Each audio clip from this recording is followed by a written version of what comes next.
Hey guys, welcome to my new video. आज की इस वीडियो में हम पढ़ेंगे अब तक के प्रचलित मत या निष्कर्ष अधूरे हैं। आज की इस वीडियो में हम ये टॉपिक कंप्लीट कर देंगे। अगर आपने कल वाली वीडियो नहीं देखी है तो वो वीडियो जाकर जरूर देख लेना। तो चलिए आज की वीडियो को शुरू करते हैं बिना देरी करते हुए।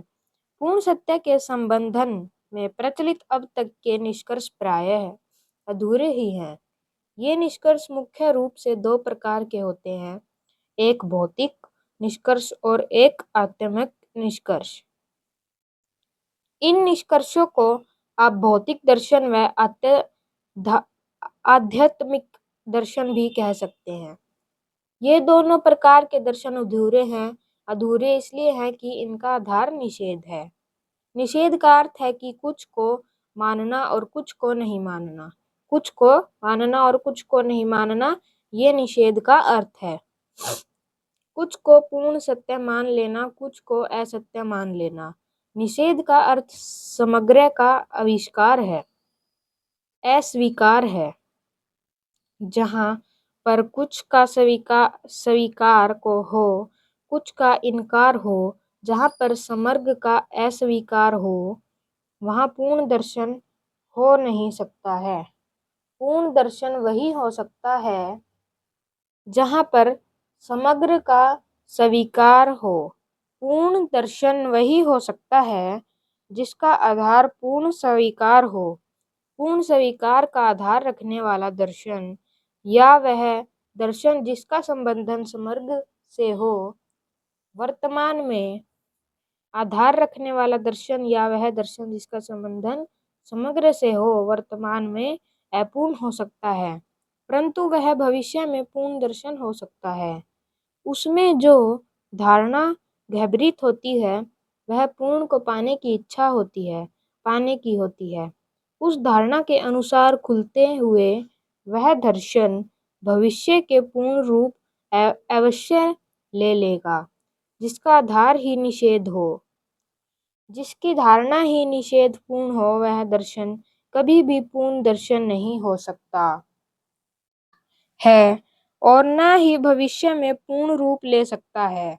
वह अपूर्ण ही होता है, वह अपूर्ण ही रहेगा। तो चलिए आगे चलते हैं। आगे है, भौतिक दर्शन कहता है कि केवल प्रकृति ही पूर्ण सत्य है, आत्मा है ही नहीं। यह दर्शन अस्तित्व के केवल एक पहलू को स्वीकार कर रहा है, दूसरे पहलू का पूर्णतः निषेध कर रहा है। यह समग्र अस्तित्व को नहीं मान रहा है। इस कारण यह दर्शन कभी भी पूर्ण नहीं हो सकता है। यदि भौतिकवादी आत्मा को नहीं जानता है, उसे आत्मा की संभावना से इनकार नहीं करना चाहिए। यदि वह प्रकृति मानते हुए आत्मा की संभावना को भी स्वीकार करता है, उसका दर्शन एक दिन पूर्ण रूप ले सकता है। यदि आत्मा का खड़ा निषेध करता है, उसका दर्शन कभी भी पूर्ण नहीं हो सकता है। वह अधूरा होता है, अधूरा ही रहेगा। दूसरी तरफ आध्यात्मिक दर्शन है। यह अद्वैतवादी दर्शन है।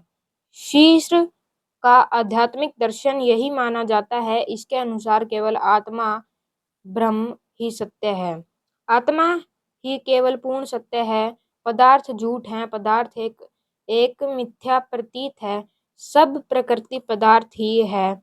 यह प्रत्यक्ष को भी झूठ मान रहा है। यह दर्शन भी अस्तित्व के केवल एक पहलू को स्वीकार रहा है, दूसरे पहलू को इनकार कर रहा है, दूसरे पहलू का पूर्णतः निषेध कर रहा है। यह समग्र अस्तित्व को नहीं मान रहा है। इस कारण यह दर्शन भी कभी पूर्ण नहीं हो सकता। यह भी अपूर्ण दर्शन है। यह अपूर्ण ही रहेगा। यदि यह पदार्थ को भी सत्य नहीं मानता, यदि यह पदार्थ के निषेध को नहीं हटाता है, यदि यह आत्मा के साथ साथ पदार्थ या प्रकृति का भी स्वीकार नहीं करता है, यदि यह समग्र अस्तित्व को सहजा ही एक पूर्ण सत्य स्वीकार नहीं करता, कोई भी दर्शन तभी पूर्ण हो सकता है जब वह अस्तित्व के दोनों पहलुओं को बराबर रूप से स्वीकार करता हो, बाहरी पहलू को भी स्वीकार करता हो, आंतरिक पहलू को भी स्वीकार करता हो। न तो भौतिक दर्शन अस्तित्व के दोनों पहलुओं को स्वीकार करता है, न ही आध्यात्मिक दर्शन अस्तित्व के दोनों पहलुओं को स्वीकार करता है। इसलिए ये दोनों मुख्य दर्शन अधूरे दर्शन हैं, अपूर्ण निष्कर्ष हैं। आज का टॉपिक हमारा कंप्लीट हो गया है। अगर आपको वीडियो अच्छी लगी हो तो चैनल को सब्सक्राइब, लाइक और शेयर जरूर कर देना। मिलते हैं अगली वीडियो में, तब तक के लिए सचेतन। और हमारा नेक्स्ट टॉपिक रहेगा व्यक्ति पूजा व शस्त्र पूजा खतरनाक है। तो चलिए आज के लिए इतना ही, मिलते हैं अगली वीडियो में, तब तक के लिए सचेतन।